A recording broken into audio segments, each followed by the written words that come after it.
ከተወሰኑ ጊዜያት በፊት የ4 ዓመት ልጄን ኮልቢን ለምሳ ወደ አንድ የጣሊያን ሬስቶራንት ወሰድኩት። ጊዜው የበልግ ወቅት በመሆኑ ቀኑ የሚያምር ነበር። ሁለታችንም ለመመገብ ፓስታ አዘዝን። ሆኖም ለመጀመሪያ ያህል አስተናጋጇ የተጠበሰ ዳቦ ይዛልን መጣች። ምንም ባልገመትኩት ሁኔታ ኮልቢ ለካስ አባቱን ሌላ የወጥ ጥበብን ሊያስተምረው ነበር። ኮልቢ ልክ እንደ ትልልቅ ሰዎች ዳቦን ከመመገብ ይልቅ ሌላና የተለየ የአበላል መንገድን መረጠ። በመጀመሪያ የተጠበሰውን ክፍል ማንሳት ጀመረ። ቀጥሎ ለስላሳውን የዳቦን ክፍል በመምረጥ የውጪውን ክፍል አስወገደ። በሌላ አገላለጽ የተሻለውን ክፍል በመምረጥ ቀሪውን አራቀው።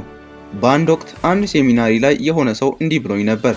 የመማር ፍላጎት ካለን ሕፃናት ከአዋቂዎች በላይ ያስተምሩናል ሲል ነግሮኝ ነበር። እናም በዚህ ውብ ቀን ትንሹ ልጄ አንድ ነገር አስተማረኝ። እናም ራሳችንን እንደ አዋቂ የምንቆጥር ብዙ ጊዜያችንን የምናጠፋው በቀናችን ውስጥ ባሉ ጥሩ ነገሮች ሳይሆን መተው በሚገባቸው የውጫዊ ጉዳዮች ላይ ነው። ትኩረታችንም ያለው በጥሩ ነገሮች ላይ ሳይሆን በስራችን ላይ ስላሉ ፈተናዎች፣ መክፈል ስላሉብን ዕዳዎች፣ ማድረግ ያሉብንን ነገሮች ለማድረግ የምናጣው ጊዜ ላይ ትኩረትን እናደርጋለን። እነዚህን ነገሮች አታስቡ እያልኳቸው አይደለም፣ ግን ሐሳባችን የራሳችንን ህይወት ይፈጥርልናል። እንዲሁም የምናስበው ነገር በህይወታችን ውስጥ ያድጋል።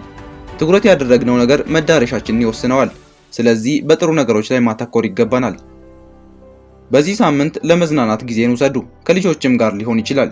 ጊዜን ወስዳችሁ የልጆችን አዎንታዊ ወይም ደግሞ ፖዚቲቭ ጎን ለማጥናት ሞክሩ።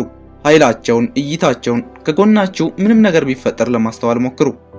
ስለዚህ ትኩረታችንን ማድረግ ያለብን ከህይወታችን ውጪ የሚፈጠር ግርግር ላይ ሳይሆን በጥሩ ነገሮችና በራሳችን ግላዊ ጉዳዮች ላይ ቢሆን መልካም ነው።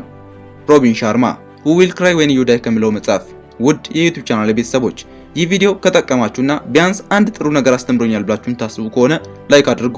እንዲሁም ለዚህ ቻናል አዲስ ከሆናችሁ ሰብስክራይብ ማድረግ ቤተሰብ ይሁኑ። እንዲሁም ደግሞ ዲስክሪፕሽን ቦክስ ላይ ያስቀመጥነው ሊንክ አለ። እሱን በመንካት የቴሌግራም ቻናላችን አባል መሆን ትችላላችሁ። እንዲሁም በየቀኑ አሪፍ መልእክቶች ይደርሷችኋል። አመሰግናለሁ። መልካም ጊዜ። ቻው